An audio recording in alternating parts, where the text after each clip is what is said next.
Tonight on Mello Tv Sports, Reggae Boys goalkeeper Andre Blake injured during an MLS match. The Chennai Super Kings defeated the Kolkata Knight Riders in the IPL, and NBA's revenue dropped by 10%.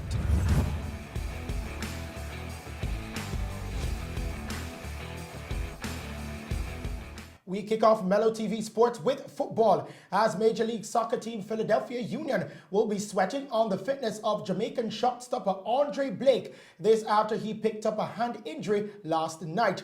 Blake has played a significant role in the Union's rise atop the Supporters' Shield and Eastern Conference tables, but the 2016 MLS Goalkeeper of the Year faced a scare in their 2-1 win over Chicago Fire.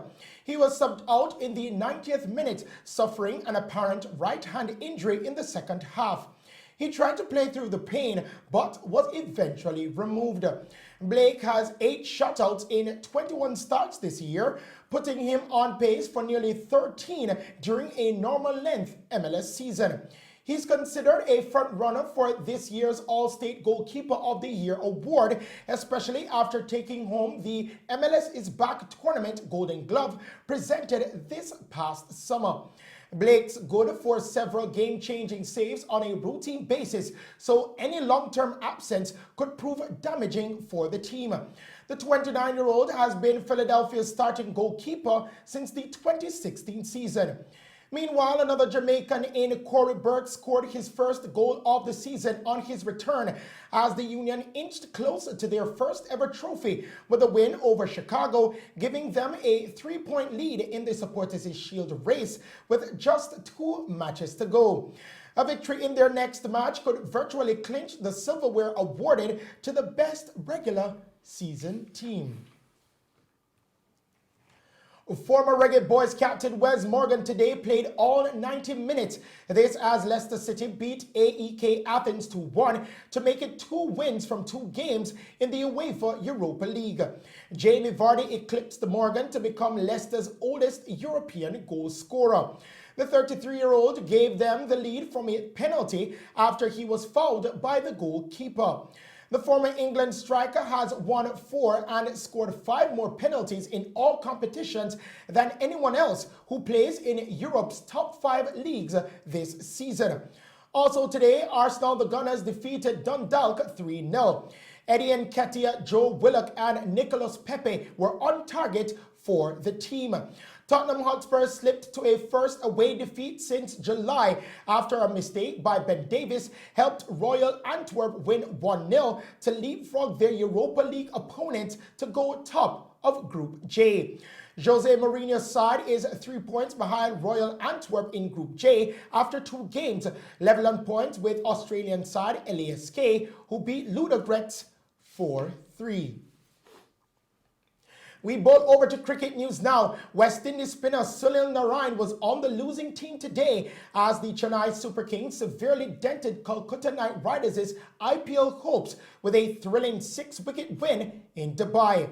Ravindra Jadeja smashed the final 2 balls of the match for 6 as already eliminated Chennai required 7 from 2 balls to reach their target of 165 after Kolkata seamer Kamlesh Nagarkote had just shipped 3 runs from his first 4 deliveries. But Jadeja, 31 not out of 11, proceeded to smoke Nagarkote over deep mid-wicket and wide long on, having initially brought Chennai back into a fluctuating contest by smashing Luggy Ferguson's 19th over for 20 runs. Narine faced 7 balls for 7 runs, hitting 1-6 before taking a catch and bowling 4 wicketless overs for 23 runs. Chennai made it back-to-back wins and left KKR's top 4 hopes in huge jeopardy with a victory that also ensured current table toppers Mumbai Indians are guaranteed a place in the knockout stages. 5th place Kolkata must win their final group game against Rajasthan Royals on Sunday and hope other results go their way, with their inferior run rate leaving them likely to miss out. Chennai have missed out on the playoffs for the first time in their franchise history. On to basketball news now. The NBA's revenue dropped 10% to $8.3 billion for the 2019-2020 season amid losses because of the coronavirus COVID-19 pandemic. The balance of the finances, including an $800 million loss in gate receipts and a $400 million loss in sponsorships and merchandise. The 2019-2020 season losses are slight in comparison to what awaits the NBA in 2020-2021 if the season advances without fans and accompanying game night receipts, the league told teams. A projected 40% loss in overall revenue, or approximately $4 billion. Finally, in the sports news tonight, the Paris Masters tennis tournament will be held without fans next week as France enters a second lockdown phase amid the coronavirus pandemic. French President Emmanuel Macron has said the national lockdown will begin at midnight and will last until at least December 1. Now, the indoor tournament at the Barclays Arena in Paris from November 2 to 8 was initially allowed to have 1,000 fans for day sessions and none at night. That was the same number of fans allowed each day at the French Open. The French Tennis Federation says fans will be refunded for their tickets. And those are the stories making sports news tonight. We now head back to the news desk with Shelley and Hill. Thank you, Christopher. And now to end tonight's newscast, here are the main points. 4 COVID-19 related deaths and 76 new cases recorded on the island in the last 24 hours.